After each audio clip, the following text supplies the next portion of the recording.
Oh yeah. Welcome back. It's been a minute and a half since we've been able to talk to you guys, and we are thrilled to be with you guys on a Wednesday night. I'm your host, Stevie B, Steve Brennan, and we got our back in a full house tonight. We got the GM, G Mike, and we have our man, BC. And boys, it is damn good to see you guys. How have things been going? It's been a little while since we've been out here, a few weeks. I'm going to start with you, Mr. G Mike. How have you been, man? It's been a little while. Been great, baby. Feeling good, living right, working hard each and every day. You already know, and it's good to be back. I know we've been off for a couple of weeks, but we back on and popping, baby. There we go. How about you, Mr. BC, man? It's been a couple weeks. How's everything going for you, buddy? Been doing good, man. Just been putting in the work, both sides on the camera, on the mic, just trying to make a living, trying to get that rent paid by the end of this month. So, man, you already know how it is, man. Yeah, absolutely, man. I've been to two concerts and started a master's degree, man, in the last month. So it's been an interesting couple I've months. been busy. Yeah, it's been an interesting month this month, to say the least. All right, well, fellas, tonight we have a fun-filled show. Of course, man, we got the NBA draft going on as we speak right now, so we'll be giving you live updates, especially when our team goes. Considering my team already went first, we can go ahead and jump into that in a little bit, but. And we also got some Aaron Rodgers news. I thought this was kind of interesting, so we can definitely dive a little bit deeper into this one and see how this goes. And then we also have two fun-filled down-bad debates for you that's going to go pretty cool. One's a little bit different. One's a little bit different from sports. We're trying to just mix it up a little bit, have a little fun out there tonight. But before we get into all that good sports stuff, Mr. G. Mike, why don't you let the good people know what you have going on for you? Yes, sir. Guys, I run a Telegram channel where we offer sports gambling slips. $10 a month to get you anywhere from $25 to $50 to $100 a day. You'll see the link pop up in the chat if you're watching the live show. If not, if you're watching the recorded episode, you'll see it pop up on the screen. And then my socials, because if you can't get in the link, just hit me up on one of my socials. We'll start a conversation to get you on and going. There we go. Mr. BC, I know we were talking about it before. You got some new stuff coming up. Why don't you go ahead and let the people know what you got going on, buddy? Yeah, before I do, of course, you guys already know. Y'all been watching for a long time. The missus and I got our little small business down here, Brandes.media. We got your wedding photography, engagement photography, videography, event photography, videography. We're going corporate now as well. So if you know anybody that's trying to get, a big corporate event, got a big wedding, got an engagement, very nice, intimate, even some family formals and stuff like that, we got you guys covered. If you want photos, you want videos, we got it all at Brandes.media. Check out the portfolio, see for what you want. Central Florida's premier videographer, photographer, power couple down here. Again, Brandes.media. We make memories that last a lifetime. And like you guys said, I didn't get a chance to cover this in a little beforehand as well. Just launched my own website, BC the brand. You guys can kind of see the link in my little tag there for as far as the social media handles. Find me on Instagram right now, on Facebook. Also, again, bcthebrand.com. I just got all of my camera stuff. I've got all my announcing work, blogs and everything, just kind of detailing the journey and stuff like that. You guys want to take a look at it. And if you or anybody you know wants to get somebody for some voiceover work, let me know. I got you guys covered. It's going to be popping. We'll get it going. bcthebrand.com. There we go, man. Making big moves, man. We also got two other people we want to definitely give a shout out. That's been with us for a while here, Varsity Sports Nation. It's your premier sports app, man. If you want high school sports, they got you. You want college sports, they got you, man. You want sports like you're watching right now on our show, you can catch us on demand, and they got you on that as well. There's a bunch of other great collaborators on there and people that are making a lot of great content. The best part about the app is that it's easy to download, man. It's on your iOS, your Android, your Roku, Apple TV, Fire TV, and pretty much anywhere you get your social medias, you can find them, and you can find things on demand as well as live sports from that as well on demand as well. So check out Varsity Sports Nation. They support us, and they've been a great help for us. And we also want to give a shout out to Millions.co. They're another great brand that is doing big things. If you really like to get involved with interviews and to see other athletes, this is your great source to get in with that. Check out Millions.co. All right, fellas, we have some big stuff going on. We're going to go ahead and jump into the Aaron Rodgers news so we can get the draft to get a little bit further in. Man, so this was a lot of interesting news coming out this week that are actually pretty much fresh off the press. Aaron Rodgers has pretty much said, when this is done, I'm done and you won't see me. Meaning that he's going to be... bar, boy. That boy dropped a bar. Hold on. Read that again. Read that again for the audience in the back, baby. Yeah, there we go. When this is done, I'm done and you won't see me. Yeah, so it's pretty interesting what's going on with Aaron Rodgers. He seems like he's all of a sudden kind of made a change of pace and a change of character, I suppose, after all the drama that was going on. Is he going to sign? Is he not going to sign? Well, it looks like he's being pretty transparent. And he also said on the Pat McAfee show that Pittsburgh did not need to give me any extra deals, any extra years. I think this is going to be it for us. BC, man, do you really believe that this is it for Aaron Rodgers? And if it is, what do you think of it? I mean, I pretty much think it is. I think the Jets years kind of showed us that this is kind of his last ride. Maybe he pulls a Favre, because those two are inexplicably linked until the end of time. Maybe he does one more season like Favre did in Minnesota before calling it quits. Maybe Aaron Rodgers goes on that same run like he did, maybe bowing out in the conference championship, tries to run it back one more time. But I mean, I think he is done. He spent 21 seasons in the league now. He's accomplished pretty much anything and everything that he needs to accomplish. 4 MVPs, Super Bowl ring. Many have debated him as the most talented quarterback of all time. Maybe not the greatest, but the most talented for sure. The arm, scrambling ability, the accuracy. And I mean, there are some things, if you want to say that he could be fighting for, just got it pulled up right here from NFL.com. Needs 6 passing touchdowns to be 4th all time on the list. 37 if he wants to go to 3rd all time. Just needs just over 1,000 yards to get 5th all time on that passing list. And then just needs a win versus Green Bay. Become the 5th quarterback with victories over all 32 NFL teams. So he does have a few things to play for here in Pittsburgh, but I think aside from that, he's pretty much done everything he needs to do. G-Mike, man, what do you think? This legacy, is this what do you think about him possibly calling it a career, man? Yeah, I think he's going to end it for sure. I think he's already obviously at that tail end of his career. I mean, he's super old. You saw it last year and even the season before that when he tore his Achilles and all that. It's good for him to end it how he's going to end it now at the Pittsburgh Steelers. Like he had mentioned in that interview in the Pat McAfee show, that it's a cornerstone of the NFL. It's a great franchise. And under Mike Tomlin, who's a Hall of Fame coach, he knows how to win football games. Aaron Rodgers knows how to win football games.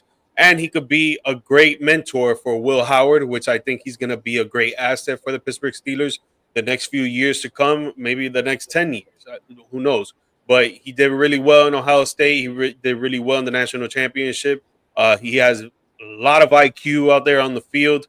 I think he could be a great quarterback. And when you have a mentor like Aaron Rodgers, like BC said, one of the most talented quarterbacks in NFL history, who is teaching you at the top of the realm, I think is just great for Pittsburgh overall on that offense. And it's a great way for Aaron Rodgers to try to end his legacy in the NFL field. I mean, you got what arguably I think we can all agree with a top 10 defense in this next season coming up.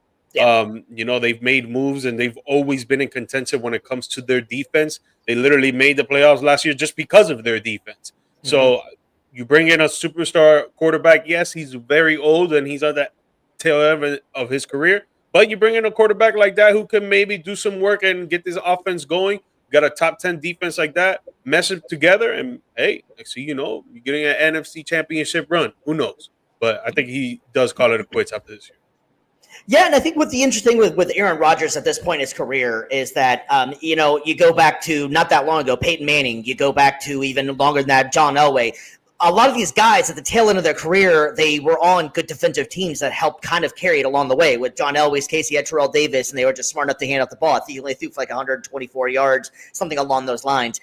A lot of these guys that it's all about being able to not make the turnovers and understanding how to actually play the game the right way. So I think if Rodgers' situation with the Pittsburgh Steelers, they've been waiting for a great quarterback for a while. Russell Wilson, you saw, had flashes, and Justin Fields played okay. Neither one of them were horrible. Russell Wilson toward the end, it kind of just looks like it fell apart. And there's a lot of turmoil, I guess, that's been behind the scenes. It's been coming out that him and Arthur Smith didn't really get along. It'll be TBD, say how Aaron Rodgers does, but Aaron Rodgers and Russell Wilson just command two different respect from the offensive coordinator and the players. I think so. But having said that, though, I think it's going to be an interesting thing for Pittsburgh because I don't think that this is the worst thing that could have happened for them because he's not going to make the bad decisions. And I think that him checking in early, and he does seem like he is all in Just the demeanor that he's having to interviews. He's shouted out Mike Tomlin completely, and Mike Tomlin's also a guy that's going to demand respect. And he's earned that respect, and I think Rodgers is going to respect that. So I think this is going to be a lot different than the Jets situation. I think Robert Sala's seems like a great guy, a good mentor, a good defensive guy, but I just don't think it was ever really going to work with Aaron Rodgers there. If there was another quarterback, maybe, but it seemed like he pretty much just tried to take over the Jets and make him into what he wanted to, and it didn't really work out, obviously. And you never know what could have happened had that Achilles injury not occurred. You never know what could have happened. But we all know how it all ended out. But I think this is going to be a good spot for him here. I do agree. I do think this is the end of the road for him. I do think that he's going to probably come back, and it just depends on how they do. If they're competitive, the wide receivers are going to be an interesting aspect in this. Who are they going to really have? They got DK Metcalf, obviously, one hell of a receiver, but that's where it kind of ends. They got Pat Freiermuth, who was great tight end. I think, and then they also did draft the kid out of Michigan last year. Wilson? But he really didn't even play very much at all. So I think that's going to be a hard part. They might have to try to get some sort of extra veteran wide receiver. They do have Robert Woods as well, but Robert Woods is kind of, he's on the tail end of his career as well. I guarantee most people probably even know he was still in the league, to be honest with you. But having said that, I think this is going to be a good spot for him, and I think that his demeanor and Aaron Rodgers just seems like he's actually having fun again, and you never know what could happen. I mean, he showed still, even though that didn't really go that well last year in New York, like we were saying before. If you look at his numbers, it's actually not as bad as the media and everybody made it out to be. He still had some pretty decent numbers. I've had my share on the show about Aaron Rodgers' attitude and how he is sometimes and stuff, but really his New York Jets experience wasn't that bad. He definitely had some games where this doesn't make any sense at all, but it all wasn't his. It just didn't work out, and sometimes this doesn't. So BC though, man. One other thing about this though, and that's in this division. It's kind of wild to think that Aaron Rodgers is the fourth best quarterback in the division now. No, I would say he's probably I would say he's the third best because Cleveland's always going to be a dumpster fire for quarterbacks, no matter. Yeah, you're right. I was just thinking of Baltimore and Cincinnati. I forgot Cleveland's even in that division for a minute. Yeah, so he'll probably be third then, I guess.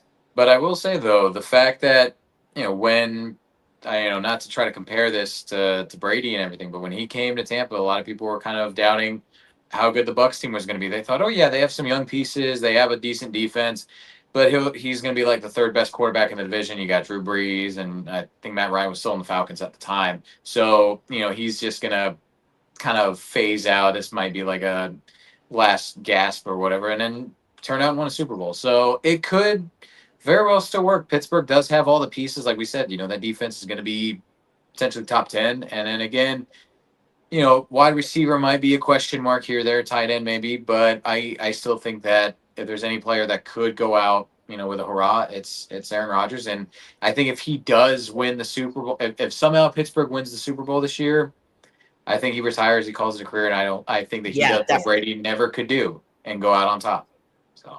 But another thing that he could do, just like Brady as well, he could make any receiver really look good. Like if you really think about it. So maybe we don't have a wide receiver too that would come up at the top of a head when it comes to Pittsburgh Steelers. But maybe next thing you know, Wilson starts showing out. Maybe they pick up someone from here till preseason or maybe here till the week 1. Who knows? But Aaron Rodgers is that quarterback that can make any receiver shine. So I wouldn't even put it past them if their passing game is going to be obsolete. And if he still has zip on the ball, let's face it, DK Metcalf is a down the field threat, and he's a massive dude, so he's going to be able to get those 50-50 balls, and he's going to be he is going to be their number one, and so I think if he's able to get that chemistry going, it's very rare those type of athletes like DK Metcalf, his size and his speed, so even Devontae Adams back in his heyday was never the size of DK Metcalf, so that's going to be an interesting aspect to this whole thing is DK Metcalf and Aaron Rodgers. That could be one hell of a fantasy football right there, or what? That could be one hell of a tandem right there, man. Yep. And again, like G Mike said, they could always do like a mid-season trade. That's what Bucs did with AB. So like it can very well happen, and it wouldn't surprise me to see Pittsburgh get aggressive in doing that. Yeah. Yeah, no, I agree. It's one of those divisions though, as well as like I understand why he ended up there because that was pretty much the only thing really left that was available that wanted him, if you will. But man, the defenses are just nasty in that division, man. Like that's going to be hard as hell, especially at his age. Hopefully, he's able to make it through that, because that's not an easy division to play in. That's especially at that age. You're gonna have to hopefully that line holds up. I mean, it's gonna hold up better than New York. I'll tell you that. Way better than New York. Yeah. Yeah, no, I agree as well. And honestly, so do you think that? I mean, I think this goes without saying, but I think everybody's pretty much on the same page. He's first ballot Hall of Fame after this is it, right? I mean, we don't have to have that debate, right? Like that's definitely. Yeah.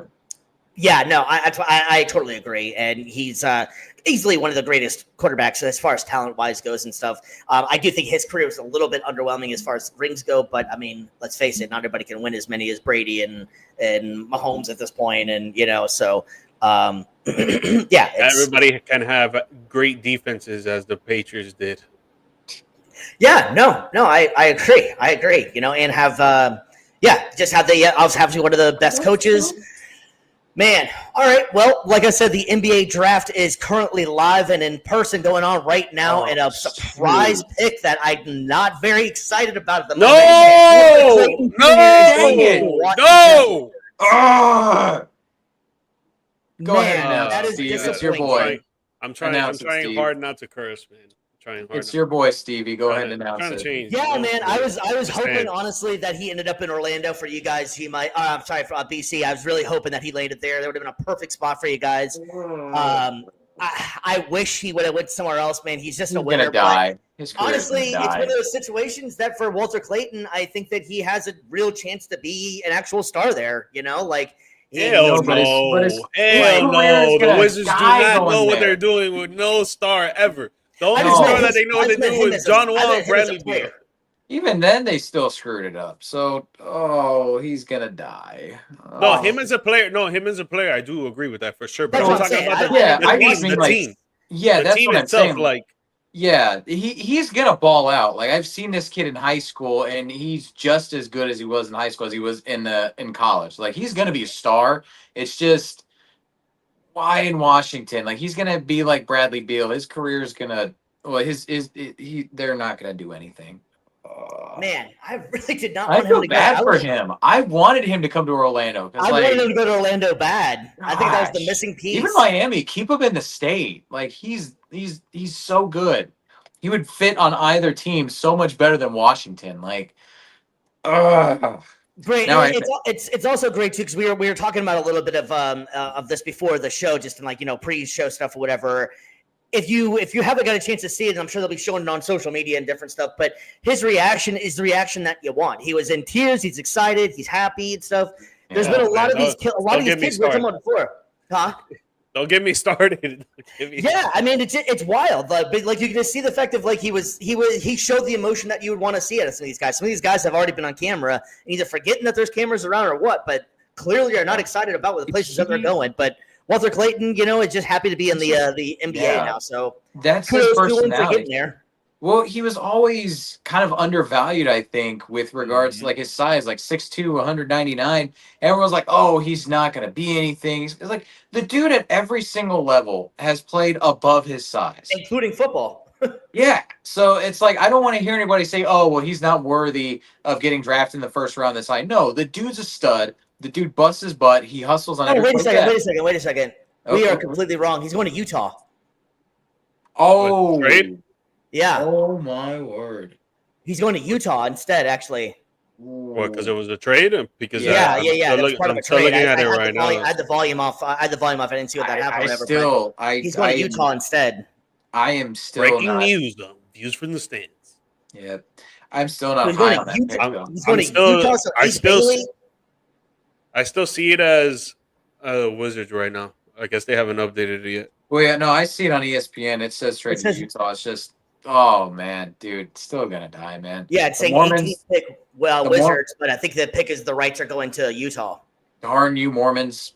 God Gosh, Man, all right. So then let's go. Let's. They're Messiah. Right, it's the second coming of John Stockton. Oh, we can jump into this NBA draft since we got some dramatic stuff going on right now. I'll get into it for a little bit, and then Miami's gonna be picking it here in a couple minutes, so we get G Mike's perspective on this one. So as you can see, rocking the Dallas jersey. It's a new era, baby. It's the new era. We got Cooper Flag coming in, man. Salute the flag. I'm really excited about it, obviously, and people are gonna keep on talking about it was rigged and all this other good stuff. I don't know, man. I mean, it is very ironic that they got it. I will be the first to admit it, but I mean, you play to win the game, and they did, man. They made a horrible trade in getting rid of Luka, but they ended up working out in the favor and getting Cooper Flag. I think that Dallas is going to be a really interesting team next year, man. If once Kyrie comes back and if he's able to play after the injury, I think it's a good thing for Cooper Flag because Cooper Flag is actually going to get a chance to be the dude and learn. He's actually going to get the ball a lot more in his hands and be involved in a lot more of the playmaking. Opposed to whenever Kyrie came back on the floor. I think Cooper Flag, he's got a great defensive prowess. He can score. Every single comp has been the fact that like he is a hell of a competitor. You're not going to have to worry about him or anything. He just wants to play basketball. He's only, I believe, 19 years old, 18 years old, which is insane that these kids are getting drafted at this point. He's just going to – I think he's already going to be able to take over the face of the franchise.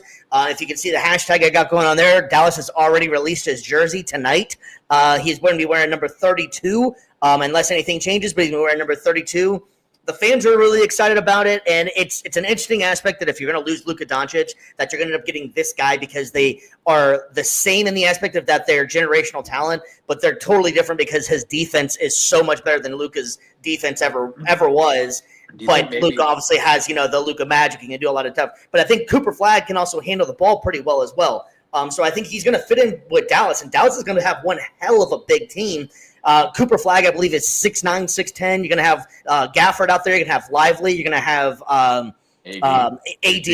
Like that is going to be a big team, man. So it's going to be really interesting to see how they're going to do it. They're waiting on Dallas is rumored to be looking at veteran guards such as Chris Paul, Dennis Schroeder, and somebody else. But, man, can you imagine Lob City with there? Yeah. I'm curious, Steve, what do you think as far as – because, again, obviously, trading away Luka Doncic, generational talent, you were kind of alluding to, maybe some positives that he might have over Luka. Obviously, we talked about his defensive capabilities are going to be above that. Playmaking might not be on the same level, but still, if he's, pretty comparable to it, that's still great to have. But then also, I'm curious, his on-ball skill, but mostly his off-ball ability. Do you think that Flag has an off-ball ability, to be able to make a difference without the ball in his hands, then that might surpass Luka, or do you think they're about the same? Yeah, and so that's kind of what I was alluding to a little bit ago, is that they're different in the aspect that Luka is just an offensive force that that very few guys can do. But where Luka lacks is it seems like the maturity and the defensive abilities. Now Cooper Flag, on the other hand, you could just see even though that Luka's older than him. Cooper Flag just comes in the room already looking a little bit more mature. He looks like he's ready to be in this spotlight. He just looks like two different guys. So I think that if you look at any of the highlights, his off-ball skills, he doesn't give up. There were Jay Billis during the pregame was highlighting a play, that big play where he stole the ball and dunked on the guy from Pitt that everybody saw over and over, He was also what a lot of people don't remember in that play was that he also had 3 fouls at that point, and he still was playing defense. He wasn't backing down for the play. So, and I think that's going to go a long way with what Dallas wants to do. And he's also going to a team that, with him coming there, they're equipped to win. And when they're just waiting on Kyrie to come back, they're equipped to win right now. And this is one of the best situations for a young player coming in to go to. They have a great fan base, and I mean, it's tough to say about the ownership at this point because they made that crazy trade, but maybe they were onto something that we didn't know. Clearly, there was something going on. There was something clearly going on with Luka in the background. I have no idea what it was. Rigged. I mean, come on, man. I mean, we had a 1.8 chance to win this thing. I mean, you tell me. Hey, I'm happy for you. I'm happy for you, bro. I'm happy for you. Yeah, I mean, it is what it is. If it's rigged, then whatever, I mean, you gotta do you something. Don't control it. Steve doesn't control it, so at the end of the day, you got to go with it. Yeah, they had a 1.8 chance to do it. I was gonna say, I think G-Mike, if you and I, obviously our team, Magic, were in that situation a couple of years ago. If we all had that happen to us, we'd feel the same way. We'd be like, You know what? 100%. That's what I'm saying. That's what I'm happy for. But you got to call a spade a spade. Yeah, you got to call a spade. You can I call will a say, spade though, or you can call him a Mav. That's what you can call him, a Mav. I That's do what you like call the him now, fit man. though for Cooper. I honestly feel like at where they're at right now in their careers. Well, I mean, obviously Cooper's going to be a rookie, but I could see him being maybe a better fit for this Mavs team just based on what they have than maybe Luka because he's not so ball dominant. Not knocking Luka. No, I One of the top 100% five agree with player in what the you're saying, league. though. But as far as what this team needs, they need somebody that's going to be more committal to defense because you already have Kyrie, who's not the most defensively skilled player. And then on top of that, you need somebody that's not going to need the ball in his hands all the time to be able to be successful on offense. And there might be some more ball movement, I think, with Dallas now. Again, Kyrie can be a good playmaker. Flag can be a good playmaker. So you kind of, split up the playmaking duties between those two. I think you might have more team success maybe long term than with Doncic as far as the team's currently constructed. Right, and Cooper Flag is that new, positionless basketball guy. He's a point forward, and like he can run with the ball in his hands. He can do damn near anything a point guard can do at his size of 6'9", 6'10". And the good thing is too is he's only going to get bigger. Just like kind of like take like a Giannis or even Victor Wembanyama's already starting to put on more weight. Once these guys get actually in the gym with these strength conditioning coach, he's going to put on more weight and be a little bit more muscular. He's already bigger than Chet Holmgren, but they're around the same size. But no, I'm excited about it. I think it's going to be a very interesting time for Dallas. It's really this Nico needs this to work, or else he's gone. If this does not work, then this will go down as one of the worst situations in NBA history. But now the fact that they got Cooper Flag, it's a new era, it's a new time in Dallas, and I think he's a guy that you can build around. And the other thing is too is just like in the Luka situation, they got him so young. He's like I said before, he's 18, 19 years old. So even by the time he's done with his first contract, he's still going to be in his early 20s. Now pretty much being able to graduate high school for graduating college for the most part or something. So, all right, Mr. G Mike. So your pick is just got in. We're waiting on them to announce. Is there anybody besides Walter Clayton getting robbed from you? Is there anybody that you're excited about seeing or hoping that they're able to grab? The Nets just picked them up. Actually, I thought we were gonna either get Walter Clayton Jr. or no, I don't know how to pronounce his last name, but Traore. Yeah, the French kid. Mm-hmm. I thought we were gonna grab him as well, but we just got sniped for 2 picks in front of us. Like I've never really seen that two snipes in a row. I've never really seen that, so that's pretty incredible. But yeah, we're still on the clock right now. Just to touch up on Cooper Flag until this pick comes in. Definitely he's going to be great for you guys. It's going to be dope to see 4 towers on offense and defense for the Dallas Mavericks. I think that's going to be crazy to see. In my opinion, I think they should try to trade away Derek Lively to bring in a good 2-guard who can score, who can put up 15 points per game, maybe play some more defense too, try to help out PJ Washington with the guards and the small forwards. When it comes to them scoring and try to hold them back, I think that would help out a little bit more.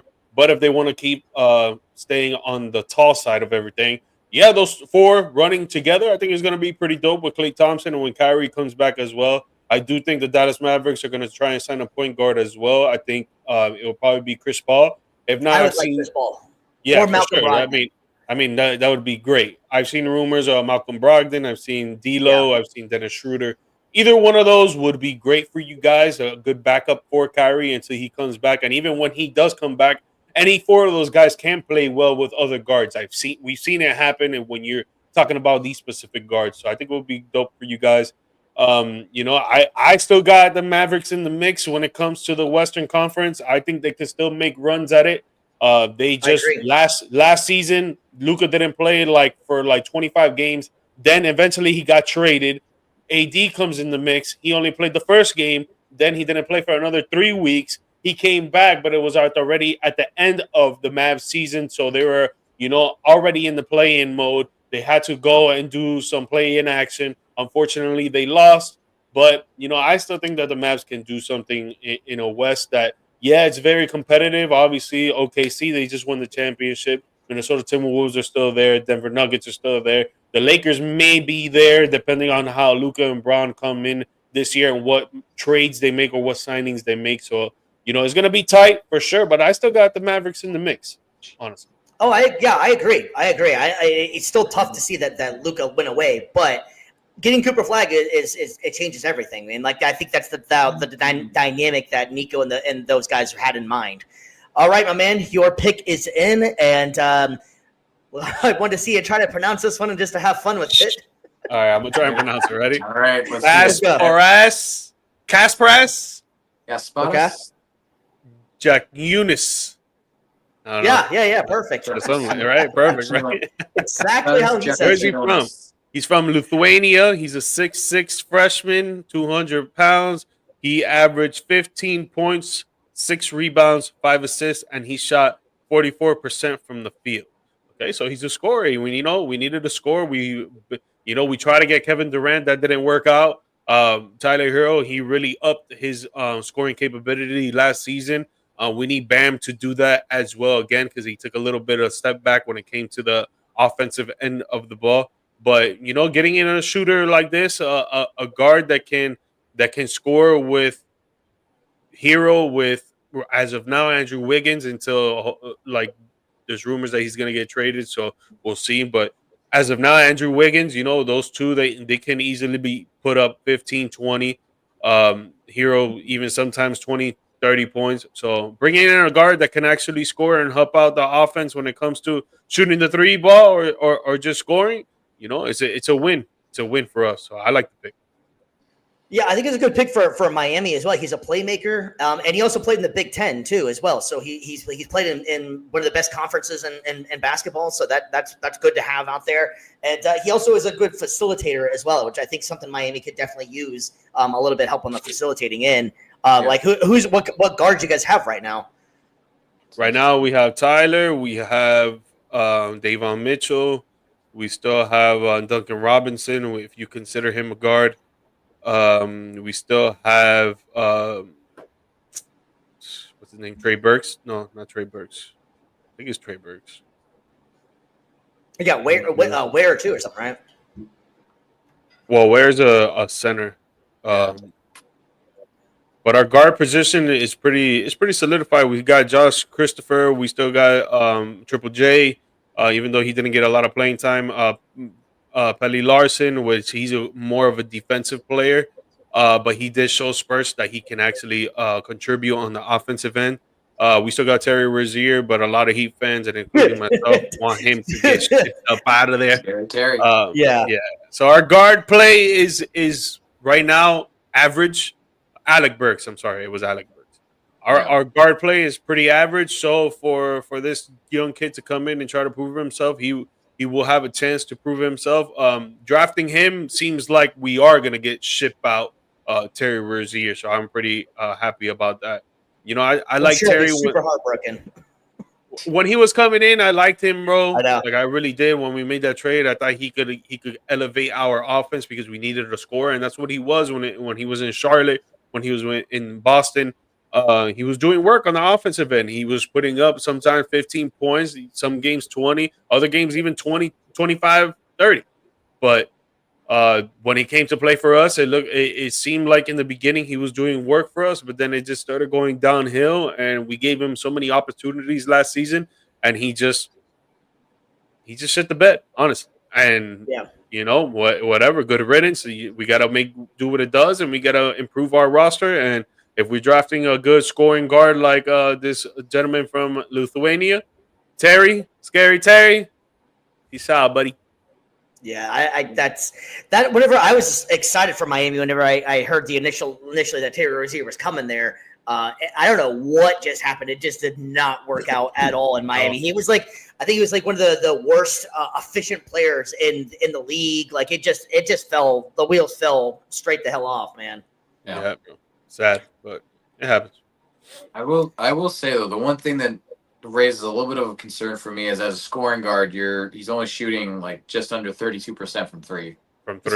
It's not bad, but it's not great. It's like slightly below average. But the 85% from the line makes me think that he can probably fix that. It seems like he's got good shooting mechanics. He's just got to be able to adjust a little bit deeper out. But yeah, I mean, aside from that, pretty much Like you said, he fits a lot of needs for you guys. Good playmaker, also good rebounder for a guard too. Almost Yeah, 6 rebounds a I game. saw that. I saw So that. yeah, Again, I don't think it's a great pick, but yeah. I mean, as of There's something right to do. now, I'm just more disappointed on the fact that we keep losing out on big fish. Like it's just time and time again. And if What I go about into Jace Richardson? Would you have liked him instead over him, or no? who? Jace Richardson from Michigan State. I mean, yeah, but I feel like with Jace, I feel like you would have to give him the ball a little bit more, and we already have a ball dominant guard in here.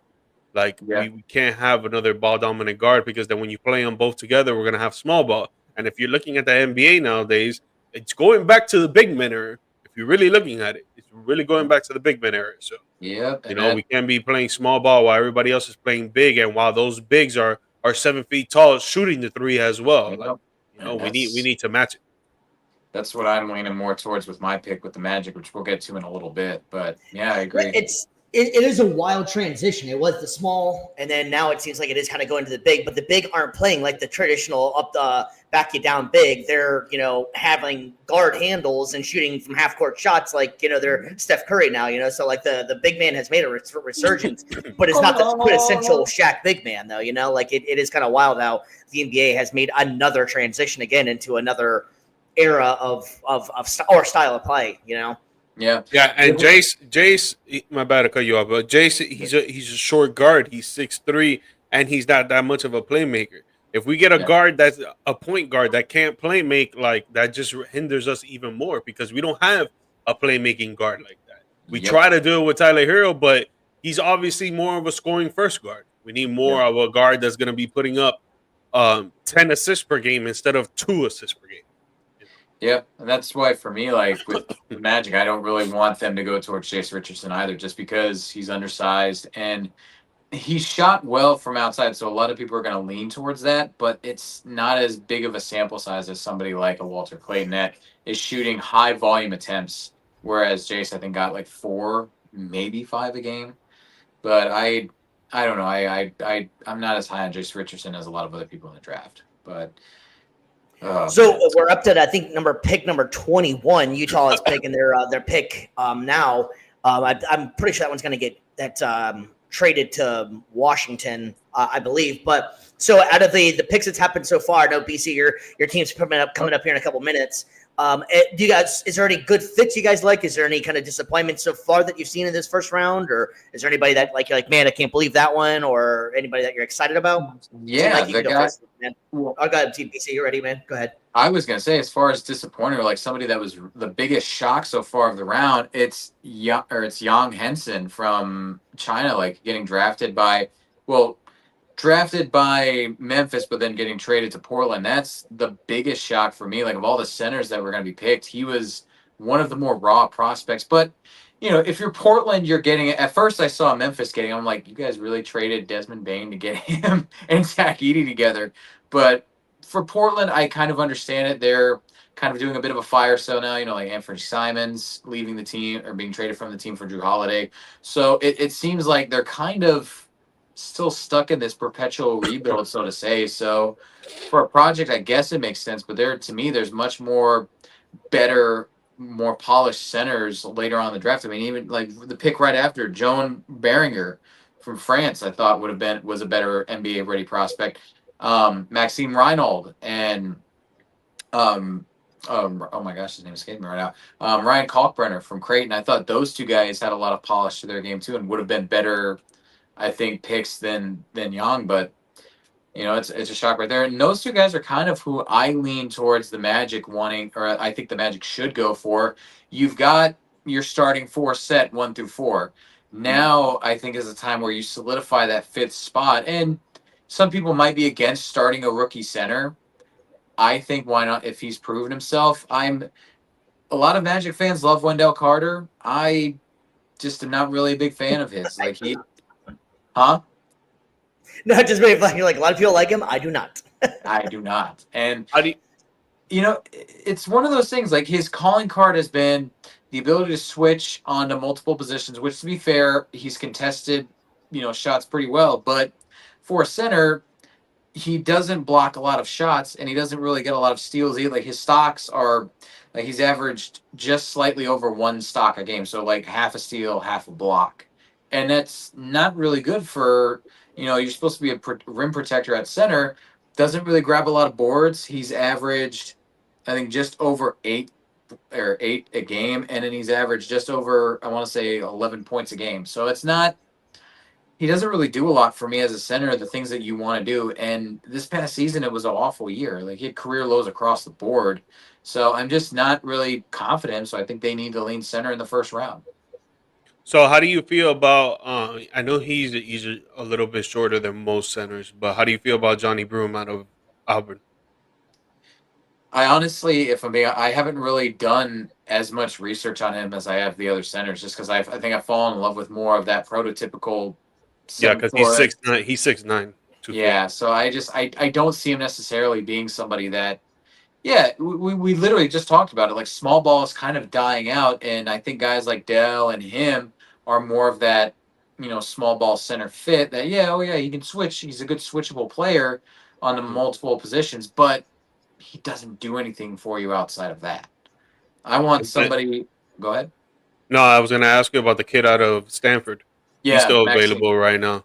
Oh yeah, I would say if he's available, that would probably be my number one. I was a little tougher on him before, but now doing a little more research into him, I was going Kalkbrenner at first because 7 Yeah, foot, got the big 7'1". wingspan, yeah. But the problem is that he's not exactly the most switchable. Doesn't really like to, or he's not really good on like guarding perimeter players. Maxime has a little bit more athleticism, so I feel like if there's somebody that 7 foot, can play make, can shoot respectably, can also get rebounds really well, and can be somewhat of a switcher, like a more souped up version of Wendell Carter, so to say, that's taller. Give me Yeah. Maxime. I want him. Dot, what's good with you, Dot? Hey, thanks for tuning in, my boy. Yeah, Appreciate man. it, man. But yeah, man. No, I think you got like three centers. I think that you guys could probably go with now. Now we just got to see what the front offense for the Orlando Magic really wants to do. Because Yeah. yeah, you just brought in Bane. You got a guard that you needed very heavily when it comes to the scoring in. I think he's gonna very. I like the trade for you guys. I do Well, believe that you guys gave up a lot, but I think it's in regards of what you really want to do, and what you really want to yep. do is win now.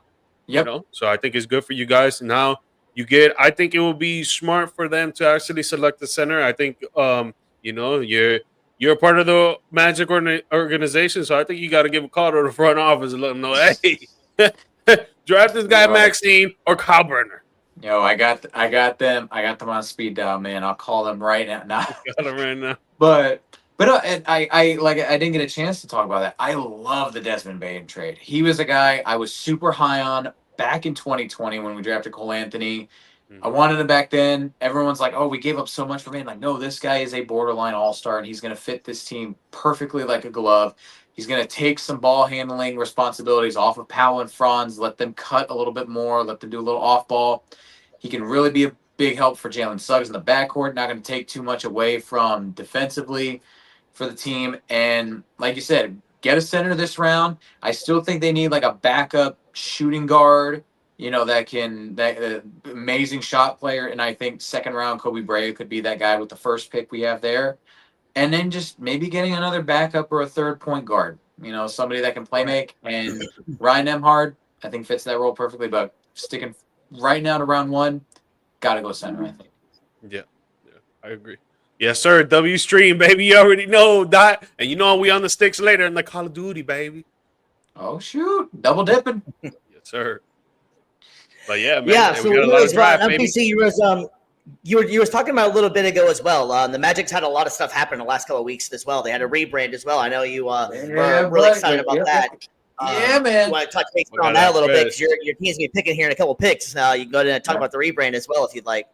Yeah, no, it honestly, like I didn't know what to think of it at first when I first heard about the rebrand and then getting it. It took a sec to warm up to some of the stuff, but then when again, like with everything, you just take time to kind of research the logos. They went with the classic look. I like it. That's the most popular look that the team had was that 90s look.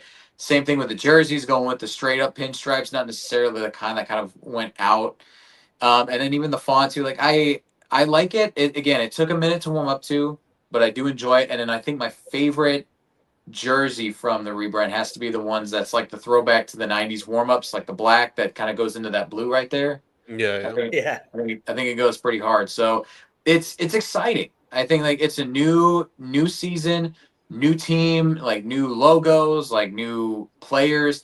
It's an exciting time to be in Orlando. And then we talked about it before the show started. The East is going to be wide open next year. You got obviously Boston that's losing Jason Tatum.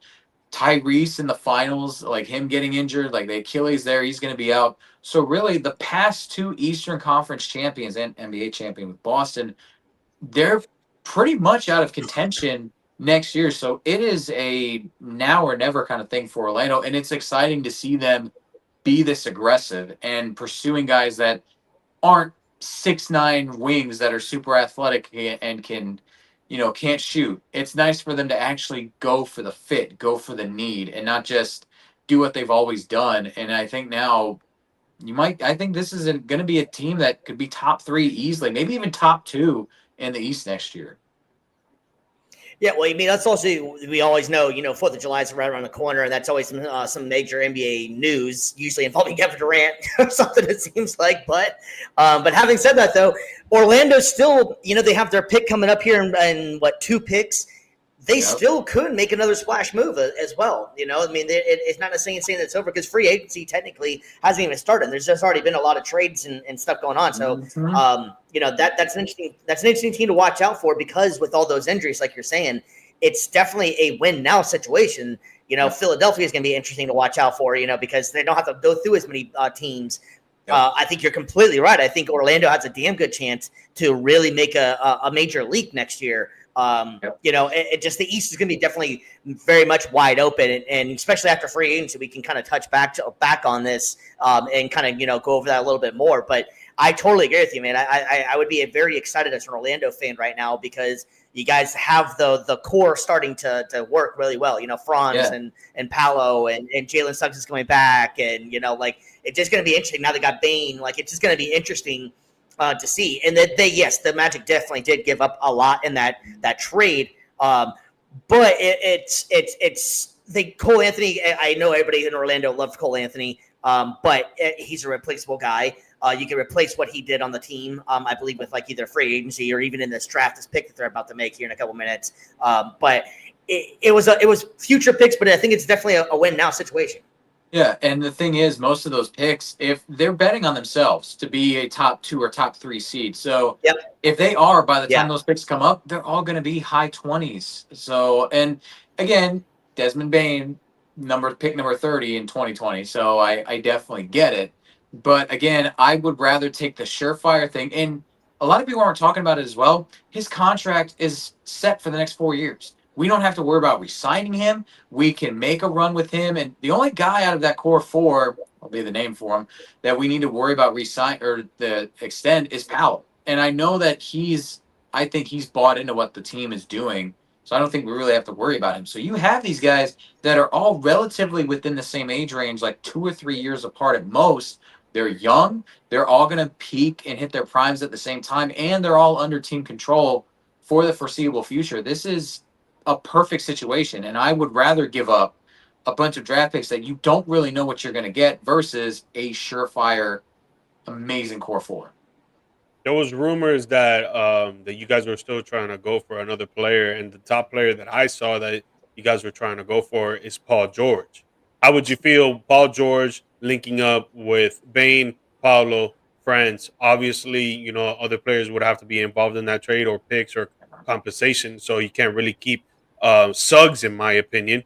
But how would you feel about Paul PG-13 going over there with them boys? It would have to be something where I'm not giving up Suggs for Paul George, especially because again, Gotta give up somebody.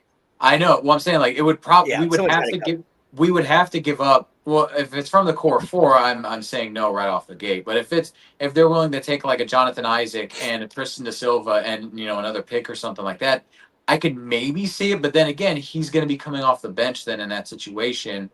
and it's like we're trading another young guy for PG. I just don't necessarily see the fit with Paul George. It'd be nice again to have a veteran leader on that, but I think honestly, the way these guys are gelling together, I don't necessarily think you really need that veteran presence anymore to kind of bring them together. Now you need cohesion, like what we saw with OKC. A lot of young guys on that roster that are in like early to mid 20s, not necessarily a veteran guy. Maybe Alex Caruso is like the only example of that, but he's not commanding huge trade assets or anything. So I don't necessarily like the fit, but if they can somehow swing it to where you're only giving up maybe like a Jonathan Isaac or maybe a Tristan Silva, I could see it, but I'm not the biggest fan of it. So. Yeah, I don't think I don't know. PG-13 doesn't really it kind of I don't know if that would really fit Orlando as well. I don't know. I like the scoring aspect that he could bring or something, but I don't know if it doesn't seem like a solid fit in there. Well, and you brought up a point a little bit ago about not having to you think Paolo's kind of bought in. I think prior to this trade getting Bane there, you might have had to possibly worry about him because like he seems like a very humble superstar kind of guy. But yeah, that only lasts for so long. After the same things keep on happening, you guys don't seem like you're getting any kind of extra help in there or something. He clearly needed some help. So I think now that you guys actually locked up Bane in there, I think that's really going to easily make it a lot easier for him to want to re-sign in Orlando and be part of the rebuilding and all that good stuff they have going on. But prior to that trade, I don't know. That might have been a little bit more difficult to actually pull off. Yep. You know what I'm saying? Like just re-signing him, just assuming that he's going to stick around.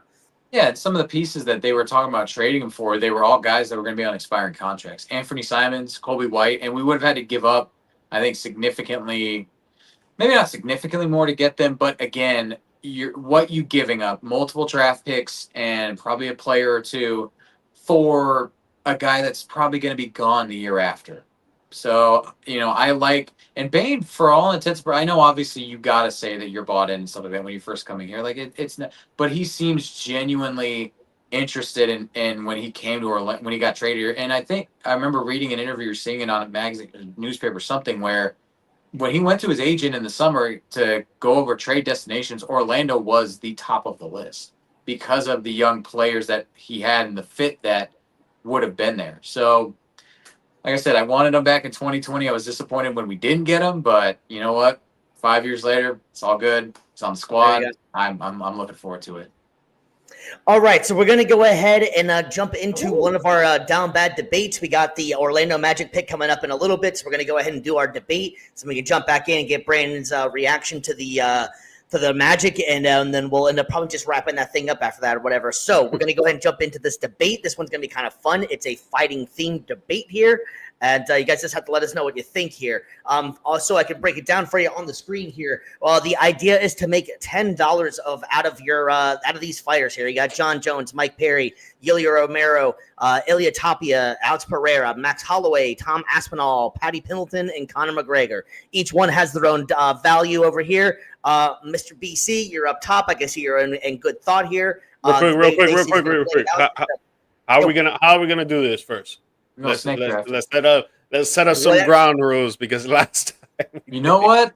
Why don't I was gonna say it could be a snake draft. First person, second, third, and then third, second, first.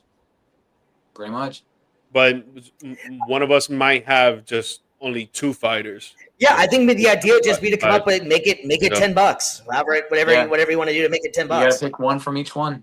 Okay. So I feel like we're all gonna pick the same guy here right now. You know what? I will actually, Steve, it's all right with you that you're on the bot. Why don't we let you go first? I don't mind deferring to this one. All right, fine. If we're going from the top, and this is and clearly John Jones is definitely the better out of all these guys on the top here. That's not a doubt. But if we're going off of power and punching ability here, I'm going to go Romero, actually. Dang it. Romero's a great choice for sure. But when it comes to fighting, it's not all about power. It's not all about – it's strategic, baby. And John Jones is the best of them. He's the best of them. Myself in the foot, man. I shouldn't have – I thought for sure I'd get Steve to go John, and I thought G might want somebody else. Dang it, man. It backfired on me.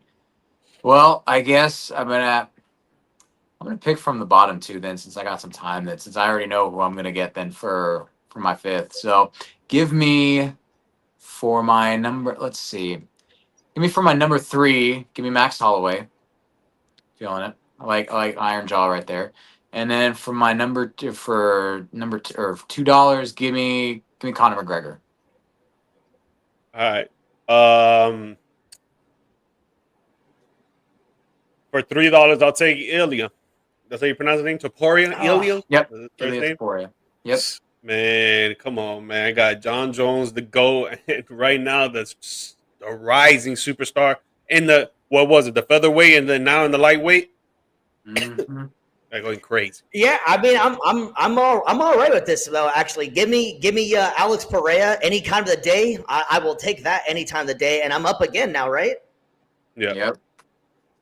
Yeah, then give me Patty. Patty is definitely on the rise, man. Patty looked great the last fight. So yeah, I'll take that Patty any time of the great, day, man. For sure. And then I'll just take Aspinall because I got no one else to get. But I was gonna pick Patty. Patty is a great fighter, bro. Big fan of Patty, bro. Yep. Yeah, man. So I'll go ahead and so for my 3 up here, I'm going to end up going with Yelio Romero. I'm going to go Alex Pereira and Patty Pimbleton for my 3. I'm gonna go John Jones, Ilya Topuria, and Tom Aspinall. Unfortunately, I get the distinction from the top of taking Mike Perry, but then I think I do a little bit better towards the end with Max Holloway and Conor McGregor. Either way, Either way, what? Oh, I say either way, you're going to be just fine in that fight. I just want to say the Heat's draft pick is one of the 2 freshmen last season that dropped 15 points per game, 5 rebounds per game, and 4 assists per game. You want to know who the other guy was? Guy drafted right after? Cooper Flagg, baby. Oh. Cooper Flagg. Oh, yeah. Where's he play again? My dog Dot said he taking John Jones, Max Holloway, and McGregor. Great. I was one off, man. Right. I should have went first. I thought for sure. I gave you the opportunity. I gave you the opportunity up here, man. You know what though? Next I can't believe y'all let me get Pereira just leaving him out there like hands of stone. Ain't got nothing to like. Ain't gonna knock somebody out. Max. I like Max's ability to take punishment. Like dude's like freaking. Pereira's not gonna beat John Jones, dog. Yeah, that's true. That's the ultimate comeback right there. So that's not going to happen. That was actually my bold prediction of the year last year, or the beginning of the year was my bold prediction was going to be John Jones is going to fight Pereira, and Pereira is going to beat John Jones. But that's definitely not happening now. Man, we on the I don't think so, at least. Oh, they on the clock now. But before they make their pick, let's talk about 317. So we got Topuria going up against forgot his name. Wow. The 317 Charles Oliveira. Oliveira. Yeah. New Bronx, baby. Do you think Topuria can knock him out? Like he's been knocking out a lot of fighters lately, or you think Oliveira will submit him because he's one of the greatest when it comes to submitting? He is the greatest. This one's really tough. I'm a huge Oliveira fan. That's one of my favorite guys. I love Duke Bronx, man. But I just think that kind of like whenever Pereira, I was kind of wrong on that one. Whenever he fought that last fight, but when these guys are on this heater that they're on, man, it's tough to stop. It's tough to stop these guys, man. And Topuria has just been knocking people out. He's been laying them out. He's just been looking on fire right now. I'm rooting more for Oliveira. That's definitely what I'm going for. But I think that in the end result, I think Ilya's going to be able to get him, though, man. Yeah. Crypto Wolf here says, yeah, he can knock him out, but he needs to avoid getting gassed for sure. Yeah, that's the thing. Like, how many times have we seen great strikers go up against great grapplers, and what's the story? So, and Oliveira has a standing game too. It's not as if he's all completely on the ground as well. So I think that this goes. I think Oliveira wins it, and I think this is one of those where he'll come back later and learn from it, and then take the title back. That's just my thought. I think this is like. I don't know, man. I think it's hard to shoot down the high hand, dog. And right now, Topuria is the hot hand. He is not backing down from anybody. People keep doubting him on him jumping from weight class and saying that he can't do this, he can't do that, and he keeps showing time and time again that he's doing it.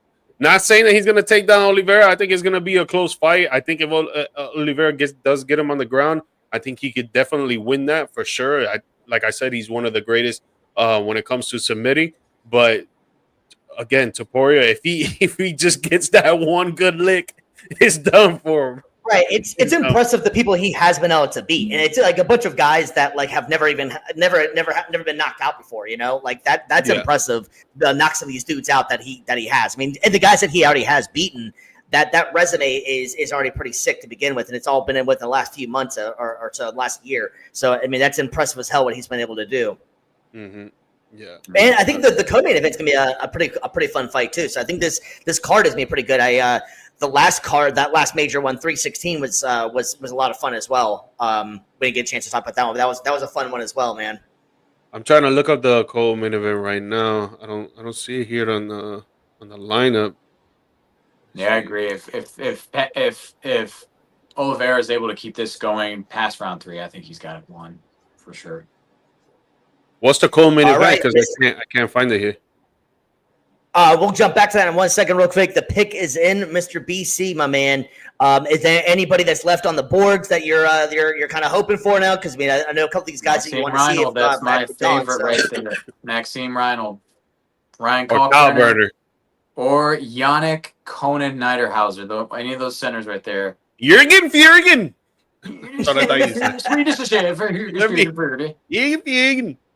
I swear, if we get any of those guys that sound like speed, it's gonna be so fun. Yeah, shoot the dreamer. Man, y'all have a stretch the floor. Y'all have a wild last names for guys there. If you guys get one of those guys, yeah, man. dude. Team International right there, man. We got Paolo, we got Franz from outside the States. Franz Wagner and Moritz. It's gonna be an international Franz, team, yeah. Franz, Germany.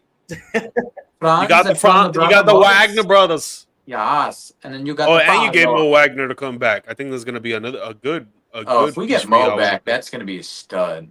I think he is gonna come back. He's been out for a long time now. He's been out since like before half of the regular season. Yeah, he'll be. I think they're saying he'll be back around like December or January, sometime in there. Yeah, but and then Paolo Banchero.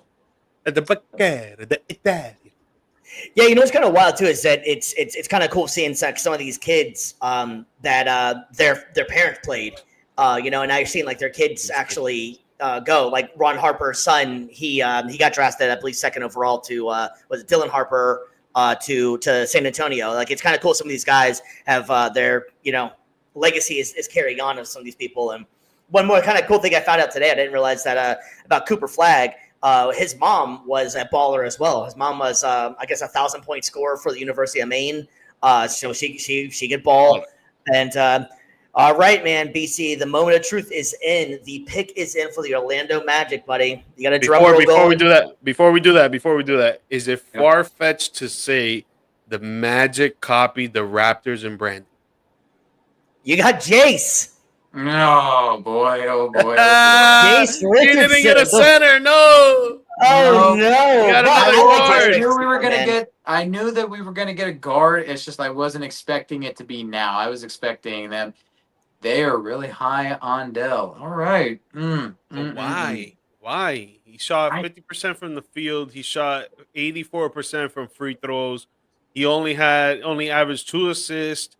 Averaged 1 steal. Averaged barely a block. Yep. Again, he shot 50%. They're leaning on the 41% from 3. I understand it, but then you look at the attempts per game. He only had 3.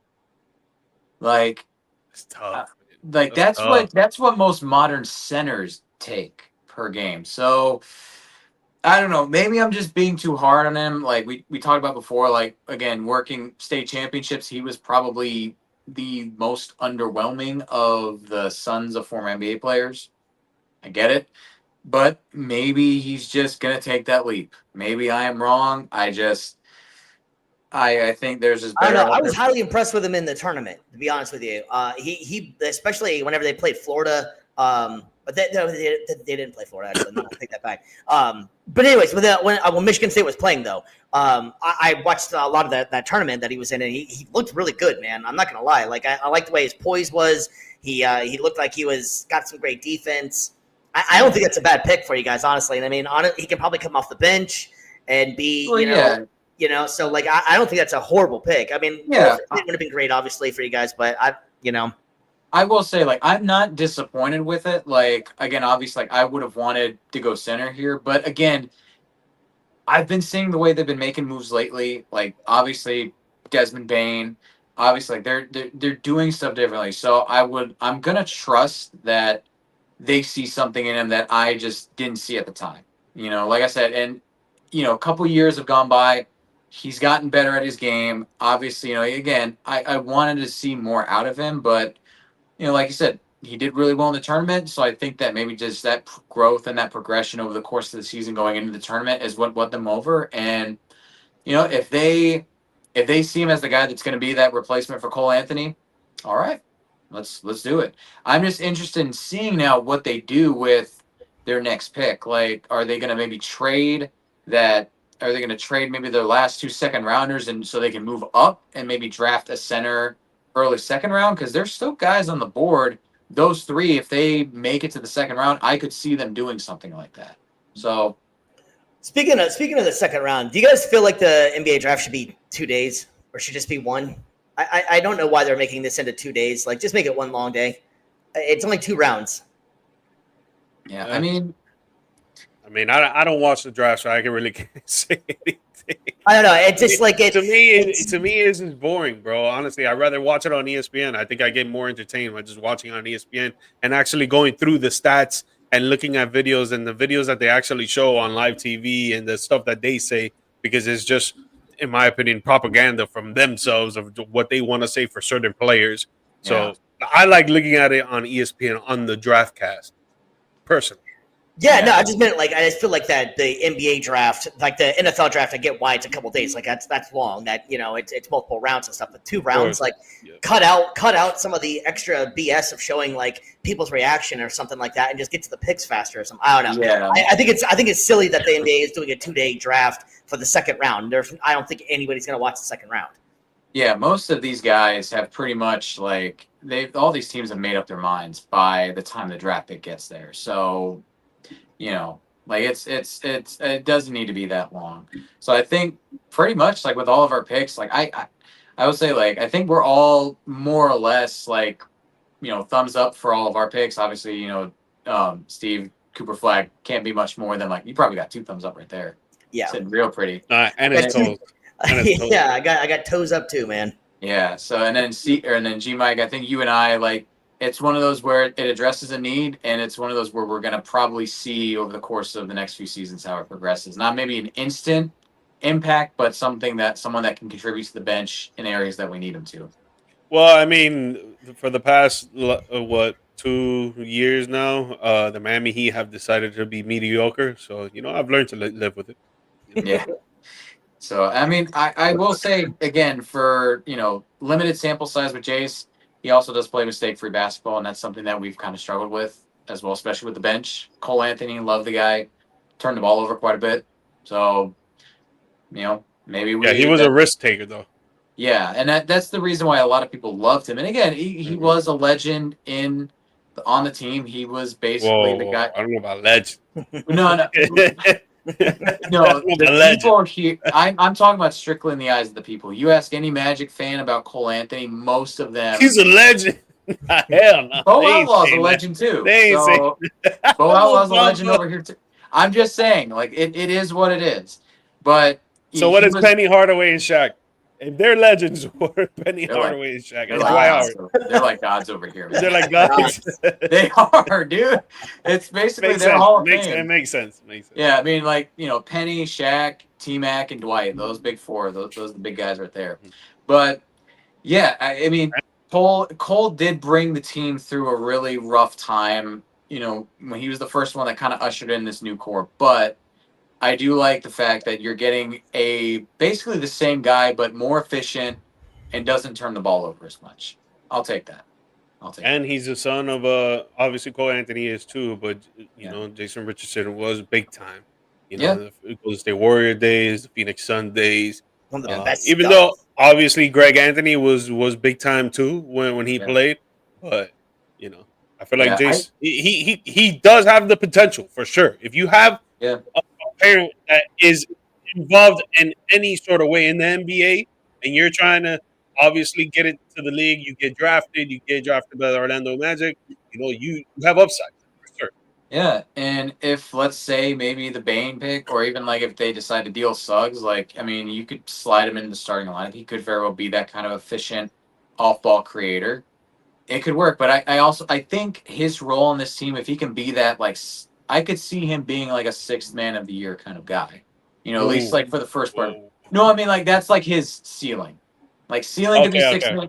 Yeah, ceiling sixth man of the year. The floor is still a very respectable guy you bring off the bench to ignite the offense. Super efficient and won't turn the ball over. So Yeah, and let's face it, the NBA is built around rosters now, man. Like you have to have depth anymore. That's what the new thing it really is to it. It's a lot of guys that are used to be considered role players are now becoming actual dependable. We need to have them guys out there. But yeah, and for your core again, for your starting lineup, you got your core four with Wendell Carter Jr. at the 5, with Anthony Black and Jace Richardson, Tristan Da Silva, J.I., and Mo Wagner off the bench. That's a really deep roster.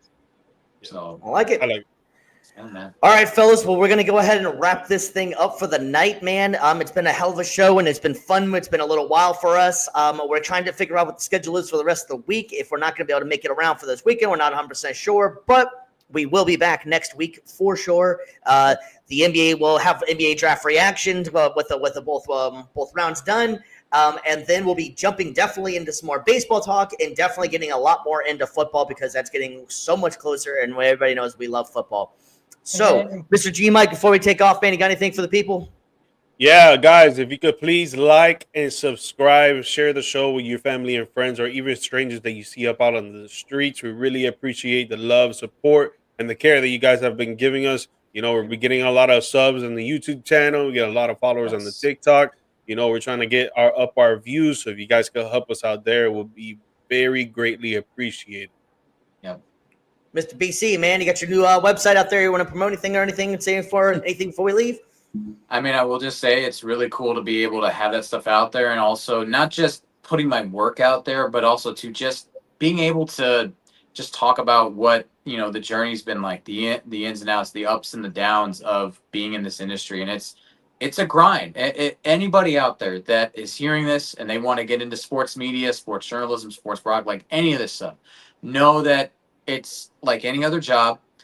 It takes time to get to be where you want to be, but if you put in the work, if you hustle, you grind, you're going to get there, and enjoy the ride as well. Don't focus so much on, getting there that you don't enjoy the journey as well and the growth, and just enjoying the people as well that come along for the ride. Like two of my good colleagues right here, man, boy, G Mike and Stevie B, man, I appreciate you guys, and just be thankful for everybody that comes in your life. So peace to the brand, man. That's where we're making it.